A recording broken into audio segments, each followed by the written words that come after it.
Let us not forget everything that happens. It's by the will of Allah. Holy will. It's time to unite and stand, and we will be the best amongst men. It's not time to be extreme or do the unthinkable. Let us not stand together as one. Into Sunnahfollowers, streaming every day, various platforms. Trust me, you'll find a way. Sunnahfollowers.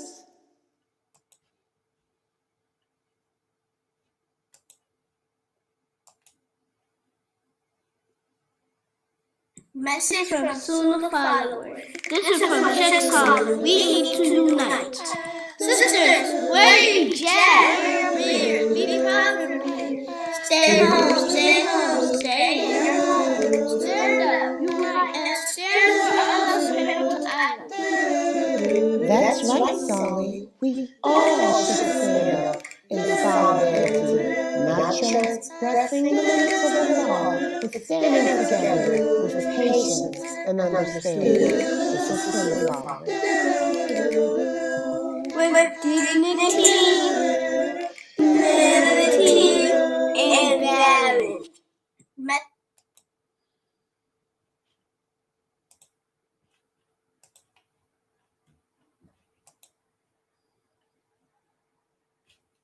In the morning, hands and feet get wet, my Lord. Get wet, my Lord. Wet, my Lord. Wet, my Lord. Wake up in the morning, hands and feet get wet.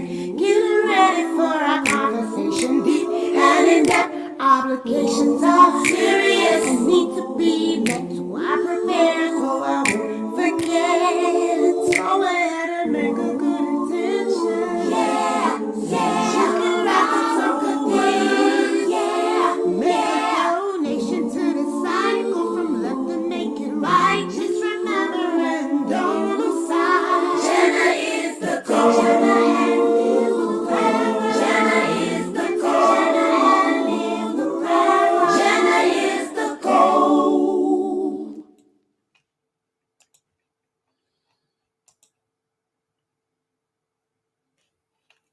And you just need to stay on meditation.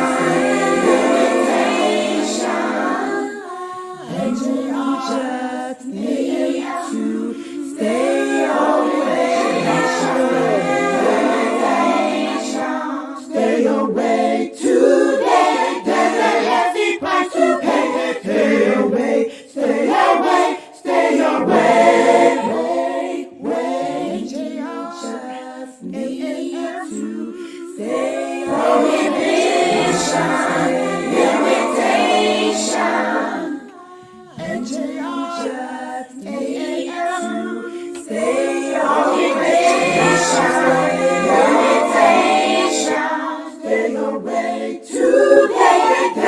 heavy price to pay. Stay away, stay away, stay away.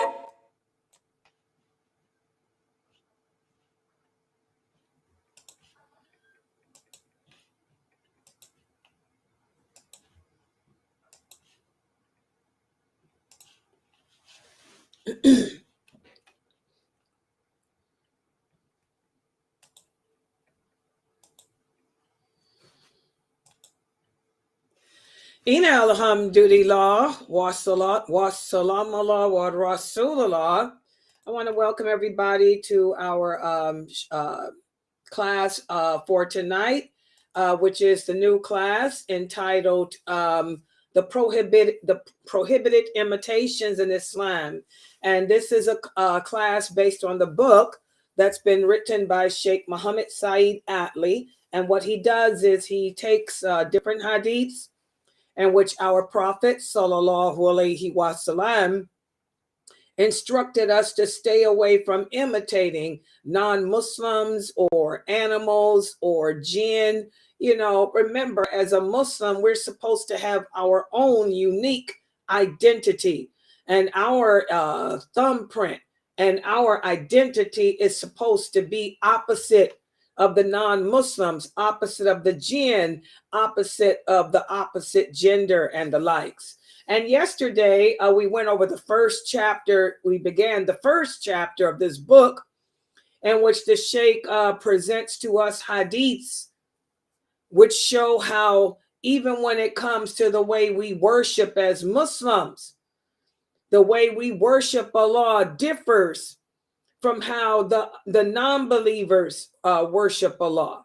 And just to update us, what are some of the things that are done differently for us when it comes to worshiping Allah? Who can remember what are some of the things that are done differently in regards to worshiping Allah compared to other peoples, the Christians, the Jews, the pagans, or whatnot? Anyone? Can anyone share with us? Come on, guys, you're going to have to keep me awake. One of them is the way we pray. And Yeah. We don't pray like how they pray. Yeah. Another one is we don't pray the way, we don't fast the way they fast. No, we no, don't but dress how? the way they dress. I want to know, how do we differ in the way we pray? Yeah, how do we differ in how we worship? What do we do when it comes to worship that's different than how they worship Allah? We don't add any partners to Allah. There's no deity except Him. He's the only one worthy of worship. That's the number one thing. That's number one thing. Exactly. Good job. First of all, the Christians, the Jews, the pagans, they call upon other deities. We only worship Allah. Allah has no partner. There's nothing like Him. We worship and call only upon Him. We don't even call upon the Prophet Muhammad. Sallallahu Alaihi Wasallam. Good job. What else differs? What else is it about our worship? MashaAllah. Good job. Sister Aya said we pray 5 times every day instead of once a week on Sundays or once a week on Saturdays like the Christians and Jews did. And we're going to talk about that today too. I always get this question from a lot of Muslims about fasting because yes.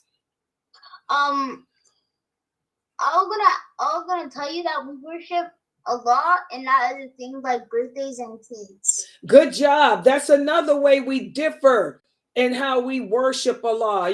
We don't celebrate birthdays and things like that either, because we know that there's a thin line between that and worshiping Allah. When we celebrate birthdays, you're saying it because I was born, I'm deserving of a present. I had nothing to do with my birth. That's a form of worship. We don't worship each other. We had nothing to do with our existence. This is all the qadr of Allah. Yeah, good job.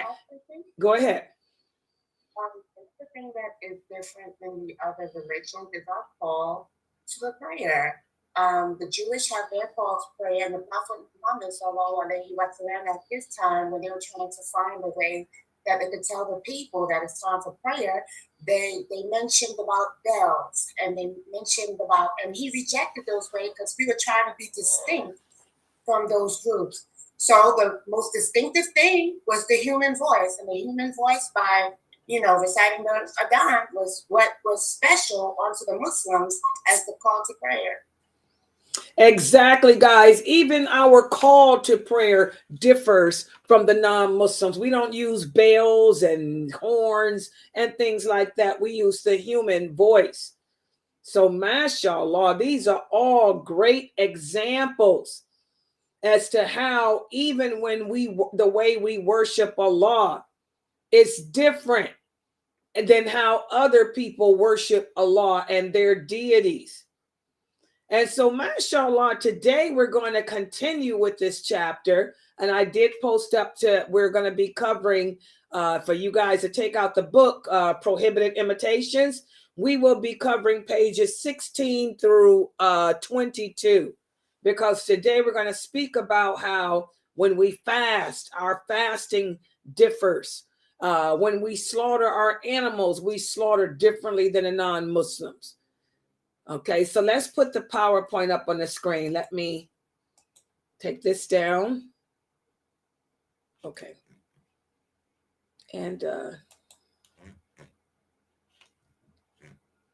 okay, let's go to the Zoom first. Yeah, subhanAllah. Okay. Do I go to this? Oh, I'm sorry. Look at that, showing me yawning. Y'all see that? Did you see that, Geechee? It caught me on camera yawning. Oh my God, that was embarrassing, people. I'm sorry. I have to make sure I edit that out when I do the edit. Yeah, I was yawning. I'm so tired. I've been awake since Fajr.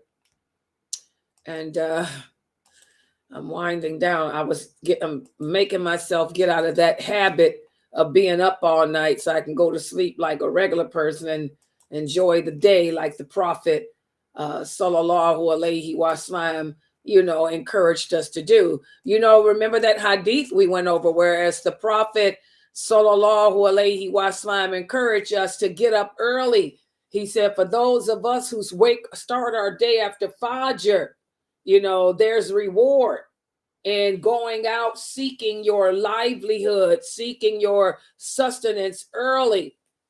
So I'm getting in that habit, since Ramadan's over, I was not staying up all night. Okay, so tonight we're going to be discussing pages 16 through 22. Different hadiths in which our Prophet sallallahu alaihi wasallam forbade us from doing certain actions in regards to fasting and slaughtering and eating, because he wants us to be different than the non-believers. And again, for those of you who have not yet bought the book, make sure you go to adleyonline.com. The book is only $7.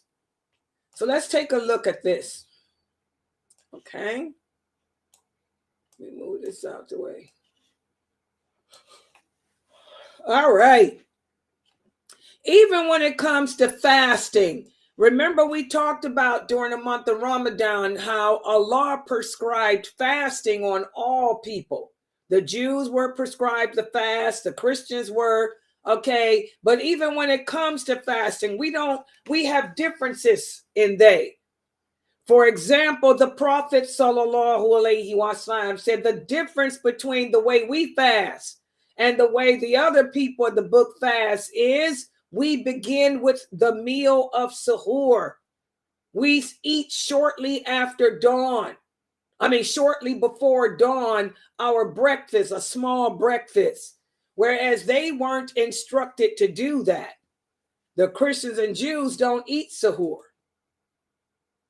We have another hadith where the Prophet sallallahu alaihi wasallam said the religion will continue to prevail as long as people hasten to break the fast, because the Jews and the Christians delayed in doing so. So what is this hadith talking about? If we delay in breaking our fast, that's when we'll find weakness in the Muslims in general. And look around at the Muslims around the world today. We're weak spiritually. And Ramadan just ended. How many of you know Muslims that broke their fast too early each day? So this is a powerful hadith to ponder the meaning of. There's also another hadith that shows how we differ in regards to the other people when it comes to fasting. The wife of Bushehr, she said, I wanted to fast for 2 days nonstop, but my husband forbade me and said, the Prophet forbade this. The Prophet sallallahu alaihi wasallam said, fasting nonstop, this is the practice of Christians. We do the opposite. He said, fast as Allah commanded you, and finish your fast as Allah commanded you. And finish up your fast until the night. When it's nighttime, then break your fast. Okay, this continuous fasting, Christians still do it. You guys hear about it all the time. What they call it, a hunger strike. Oh, yeah. The Christians were always going on hunger strikes. Well, this is forbidden for us to do. We fast from Fajr until Maghrib. That's it. After Maghrib, we eat and drink. But to go all day and all night without eating anything every day, this is going to end up causing you to die. And then you'll be guilty of, suicide, So we got to be careful of that. Hunger strikes. And by the way, I hear that there's Muslims on hunger strikes in the name of Gaza. See how we imitate the Christians? The Prophet ﷺ said in the signs in the days of calamities, which is what we're living in today now. You will see that the Muslims have imitated the Jews and everything. We got Muslims doing hunger strikes. Now, what is a hunger strike going to do to help the people in Gaza or anywhere else on earth? Okay. Another hadith. The Prophet ﷺ fasted on the day of Ashura, and he commanded that it should be observed as a fast. And by the way, this is before, I repeat, this is before Allah sent down the command for us to fast Ramadan. This happened when the Prophet ﷺ migrated to Medina. When he went to Medina, he noticed the Jews were fasting. And he asked the people, why are they fasting? And the companion said, O Prophet of Allah, this is a day that the Jews and Christians hold in high esteem. And that's when the Prophet said, Subhanallah. The Jews then explained to the Prophet ﷺ that they fast the day of Ashura because this is the day in which Moses was granted permission from Pharaoh to take the Hebrews out of Egypt. Okay. And that's when the Prophet ﷺ told them that we Muslims love Moses and we're closer to Moses than the Jews are. And that's when the Prophet ordered the Muslims to fast that day too. And this was before Ramadan was sent down. When Allah sent down the obligation for us to fast the month of Ramadan, the Prophet told the companions, I used to command you to fast the day of Ashura, but it has been replaced with something better. Allah has sent down something better than Ashura, and that's called the month of Ramadan. So if you want to, you can fast the day of Ashura, but you don't have to because it's been replaced with something better. And by the way, this is why I personally do not fast the day of Ashura at all. I never fast the day of Ashura because I know the history. That was in the beginning when the Prophet migrated to Medina. The day of Ashura, all the hadiths about the virtues of that day are authentic, but that was before Ramadan. When Allah sent down a command for us to fast Ramadan, Ramadan brings more reward than Ashura, Shawwal, or anything else. And also Ibn Abbas, may Allah be pleased with him, and Ibn Umar and Aisha, they all say after the month of Ramadan, none of the companions fasted the day of Ashura anymore. The companions abandoned it. Most all the companions abandoned fasting Ashura. And now this is something that I don't hear any of the male daya talk about. And I know why. It's because they don't know the hadiths. They're not scholars of the hadith. They memorized how to sing the Quran, but that's it. Okay. And what's the source of this hadith? These hadiths can be found in Bukhari and Muslim and Muwatta about how the companions no longer fasted the day of Ashura after Ramadan was revealed. And that's why I don't fast it either. Okay. Ramadan replaced this day. But in this hadith, this was in the beginning, and this is when the Prophet, just to show how we're different than the Jews and different than the Christians. The prophet said when the next year comes, we will fast on the 9th just to be different. Since they fast on another day, we'll fast on the 9th to be different. But the prophet ended up dying the next year. Okay? And we already know that Ramadan was one of, had been revealed.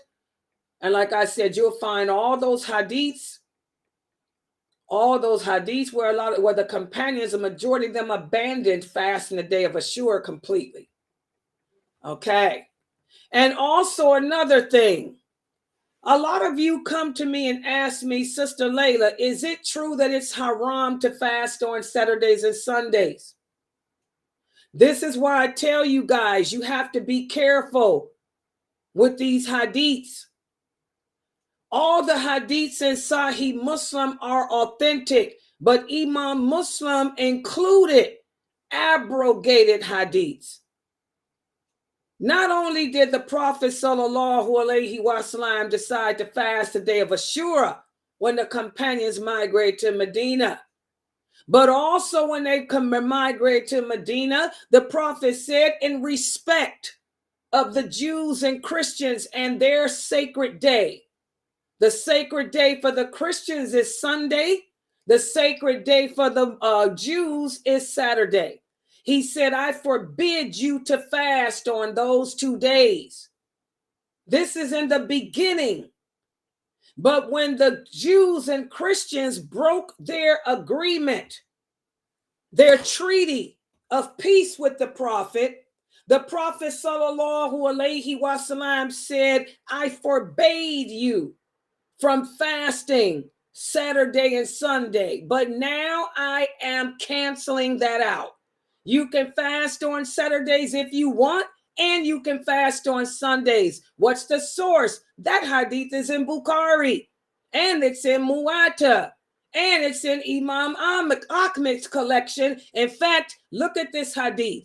Salama said that the Prophet ﷺ used to fast on Saturdays and Sundays more than any other days. And he said the reason why is because they are the days of festivity for the unbelievers. And I want to be the opposite of them. So be careful, guys. Some of the hadiths in Imam Muslim's collection were abrogated. The hadiths about forbidding us from fasting on Saturdays and Sundays were abrogated. The hadiths about eating and drinking when standing were abrogated too.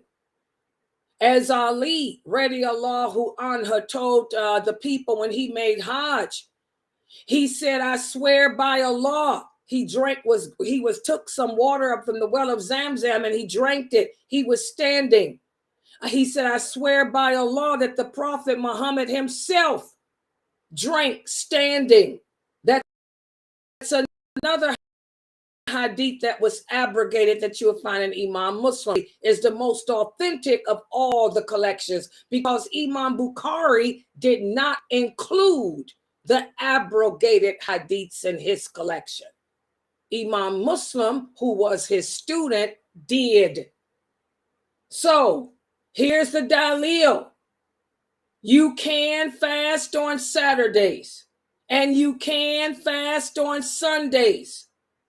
As his wife, Salama, who was a scholar of fiqh, she became a scholar of fiqh, just like Aisha.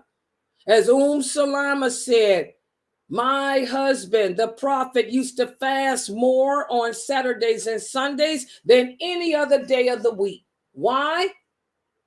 Because he wanted to show how we are different than the Christians and Jews. That may be their sacred days, but it's not ours. And there's one of the authentic source. You'll also find this hadith in Bukhari.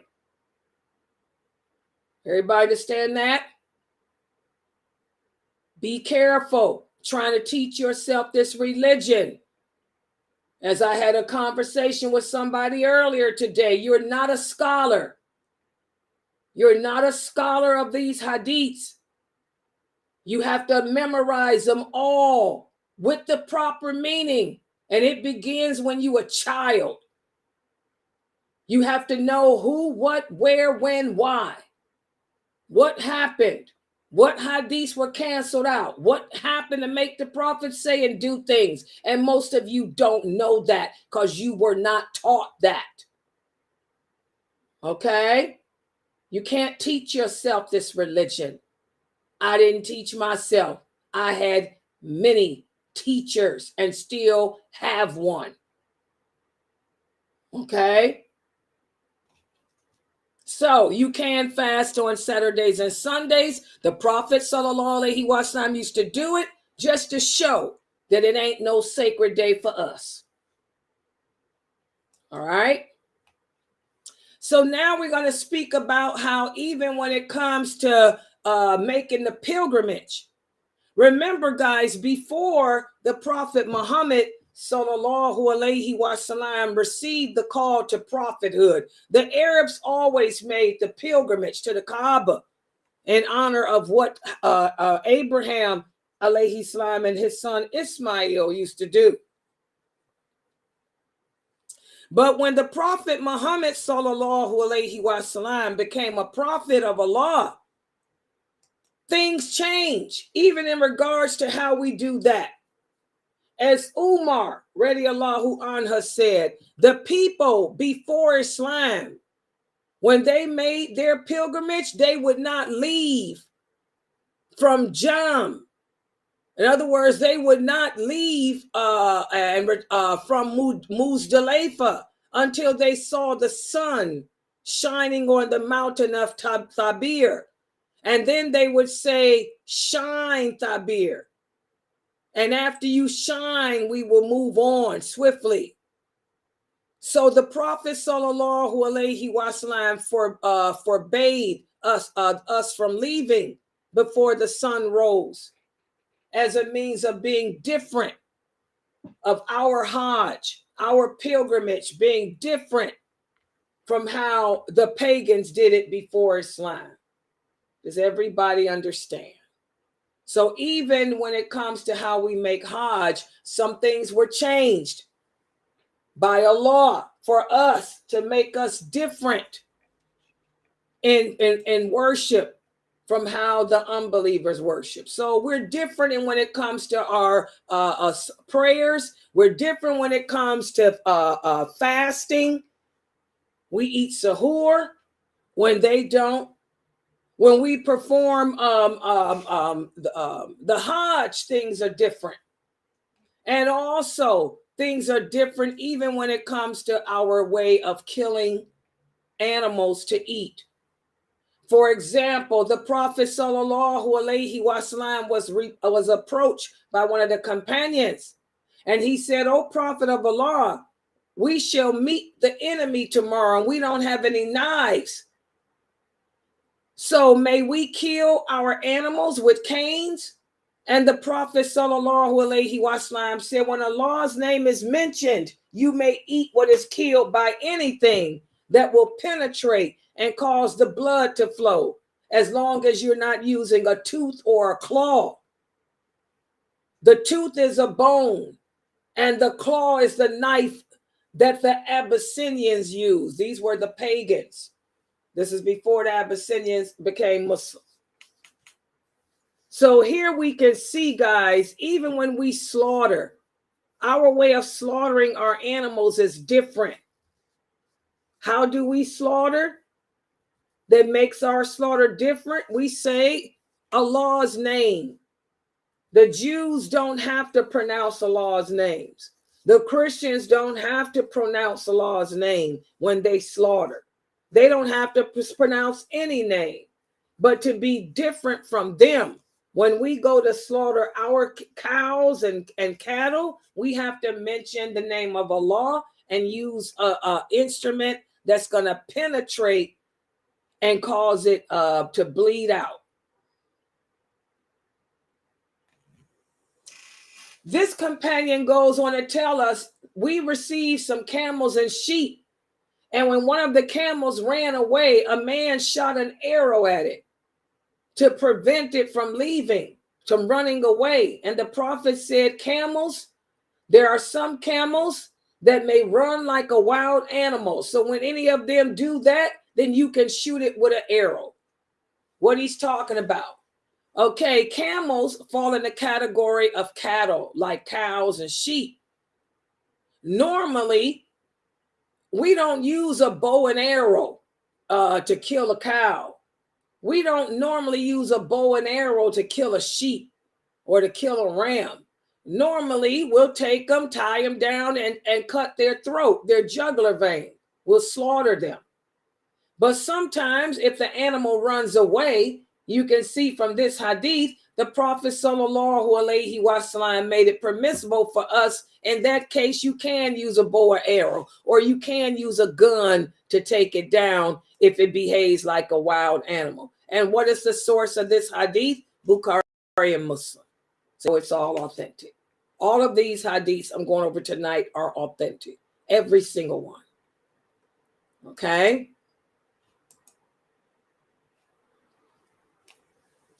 Finally, I want you guys to pay attention to this hadith. Even when it comes to eating, we're different. One of the companions tells us that a man asked the Prophet, sallallahu alaihi wasallam, he said, "O Prophet of Allah, is there any food that I should stay away from?" And the Prophet sallallahu alaihi wasallam said, anything that creates doubt within you, stay away from eating it, because you don't want to resemble and do like the Christians did. The Christians would ignore their doubt and go ahead and eat it even if it was haram. Everybody understand that? So in this hadith, the Prophet sallallahu alaihi wasallam is telling us, like, say, for example, a lot of you come to me about that alcohol and vanilla extract. If you don't know if it's lawful to eat something that has alcohol in it, then go with the alternative. Stay away from it. Get the kind of extract that doesn't have alcohol in it. So that way you don't fall into your sin. You don't fall into sins. Stay away from that which you don't know the answer to. Find an alternative until you can ask the people of knowledge. Everybody understand? And I did explain it to you guys that there's different types of alcohol. You got fermented alcohol and non-fermented.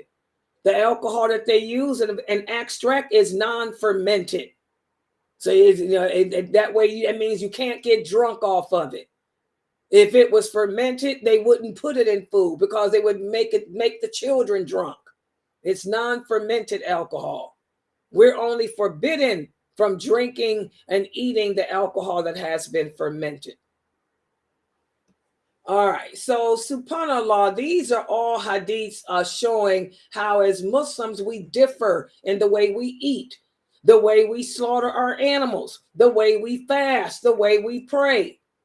And so now I'm going to ask you a couple of questions to see if you were paying attention. Question number 1.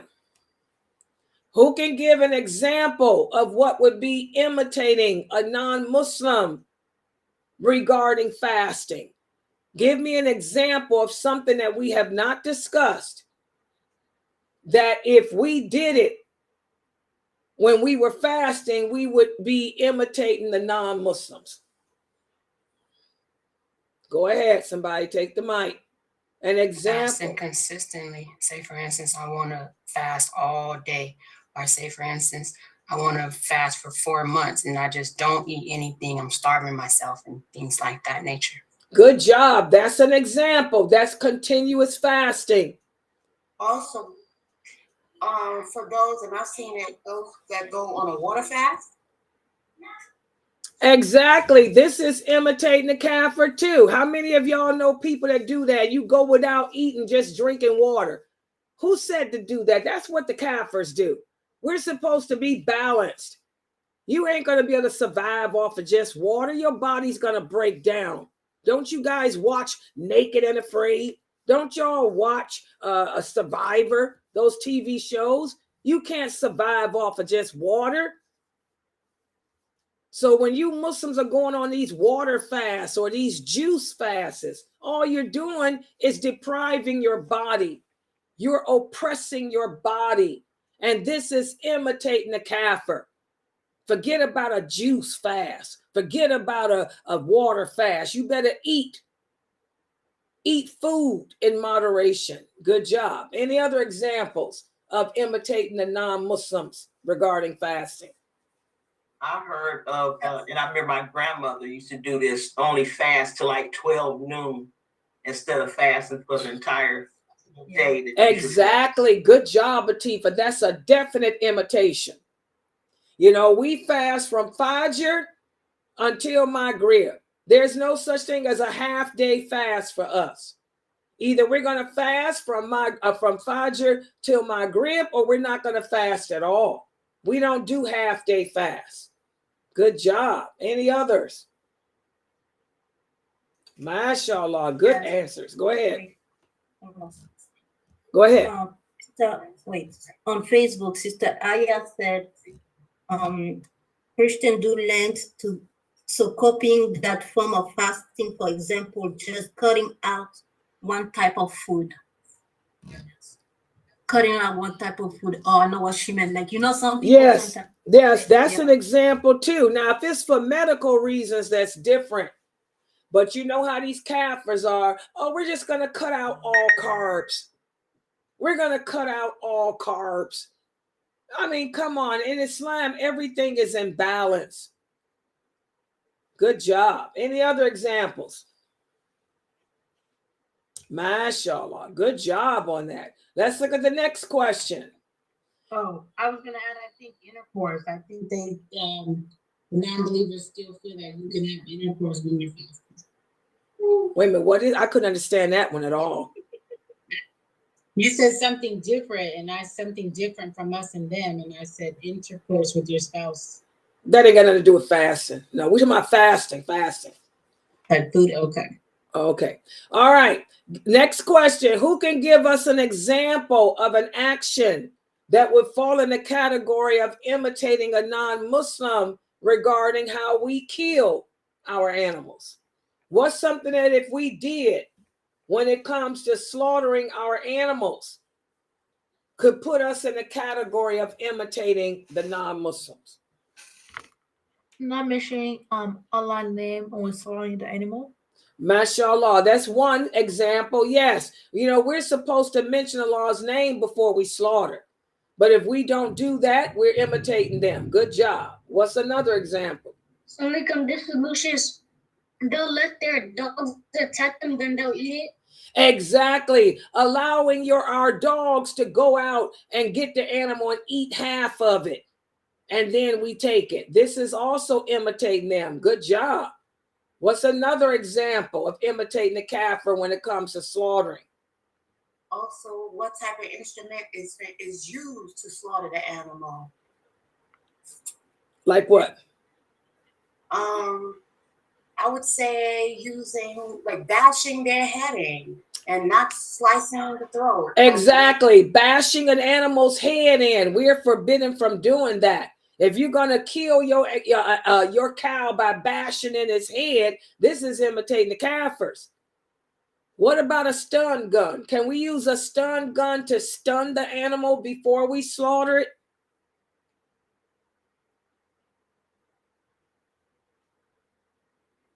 The correct answer is yes, because we're not killing it with the stun gun. But if I were to kill it with the stun gun, then that would be imitating the kafir.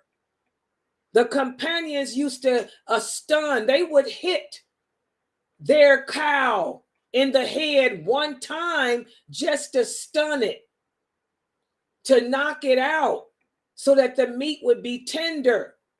But they didn't kill it that way. We can't bash it in the head to kill it.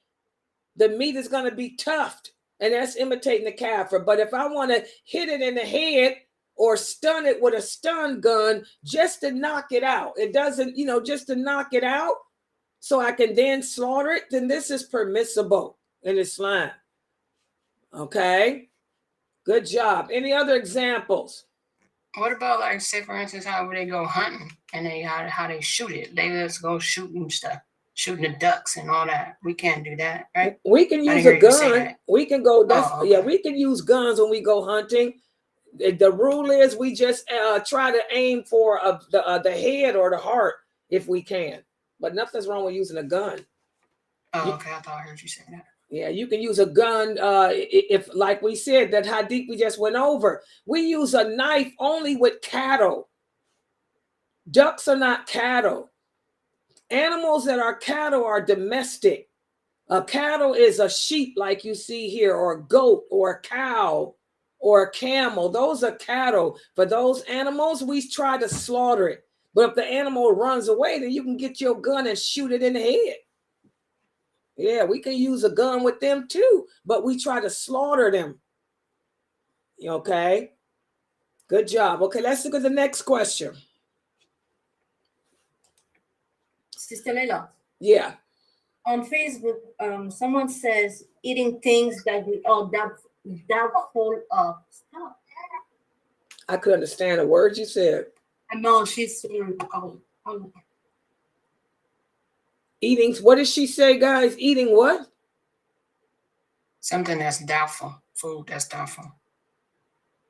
Yeah, that's true. That's another example too. If you eat something that's doubtful, you're imitating the kafir because of that hadith that we just went over, where the Prophet sallallahu alaihi wasallam said, if it's something that you don't know if it's lawful or not, just don't eat it. And now that brings us to the last question. Who can give an example of a doubtful food that we should just stay away from? Give me an example of something that's doubtful based on that hadith we just went over. Besides alcohol. Sausages? Okay, that's a good answer, because you know what? Some people ask that question. Dear Sister Laila, when we buy turkey sausages, I heard that some of the brands that have casting use pork. Is this true? So if you don't know, just say, well, I don't know, but I'm going to go pick some turkey sausages that don't have the casting, or that has on the ingredients that is beef casting.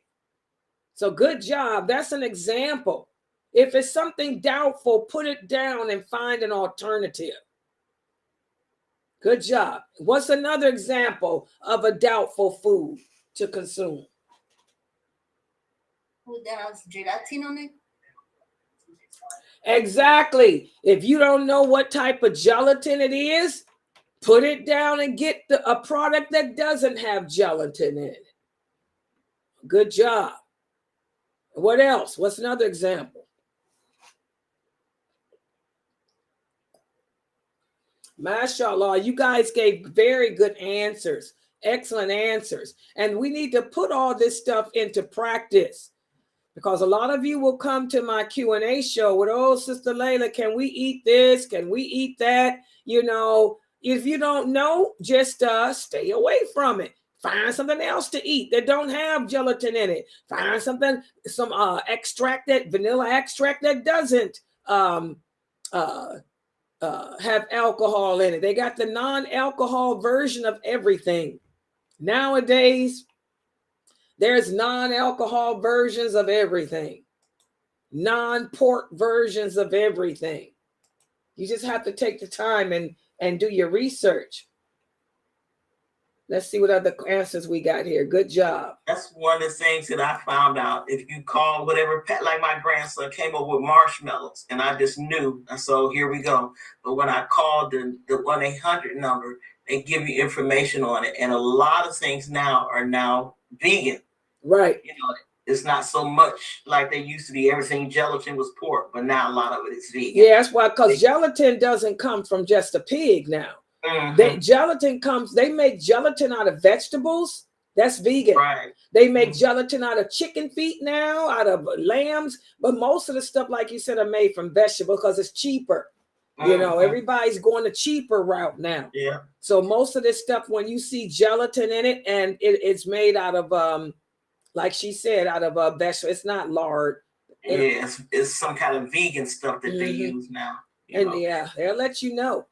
Yeah. Exactly. So that's what you do when you're in doubt. Just stay away from that which is doubtful. Get an alternative. Yeah. So mashallah. Any questions or comments about this? Next weekend we'll continue with this chapter. And like I said, I really like this book because it's opening up your eyes to a lot. And I'm so glad that we came upon this hadith about the fasting on Saturdays and Sundays, because you sisters are going to hear some of these brothers tell you it's haram to fast on Saturday and Sunday. And I tell y'all all the time that hadith is abrogated. Well, now you saw it. This is one of the ones. This hadith is in Ahmed. There's also hadiths in Muwatta and also in Sahih Bukhari. Ibn Abbas and Ibn Umar speak about it. You know, how we used to be forbidden from fasting on Saturday and Sunday, but the Prophet changed that. It's abrogated. Ibn Abbas was good and big on reminding us what the abrogated hadiths were. Okay, so be careful. A lot of the hadiths in Sahih Muslim are abrogated. Even though they're all authentic, that means they've been replaced. They were canceled out. Okay. All right. I want to thank everybody for joining and participate. I'm about to take off my hijab. I'm sorry. Y'all see I was reaching. You can tell I'm sleepy, Latif. You see me reaching for my hijab to take it off. I want to thank everybody for joining and participating. Tomorrow is Monday, right? And tomorrow we have my 6 o'clock class and we have my 9 o'clock class. So please make sure everybody is here for those two classes. Okay. Subhanakallahumma wa bihamdika ashhadu an la ilaha illa anta astaghfiruka. This sucker coming off. Inshallah, I'll see you guys tomorrow. Have a good night.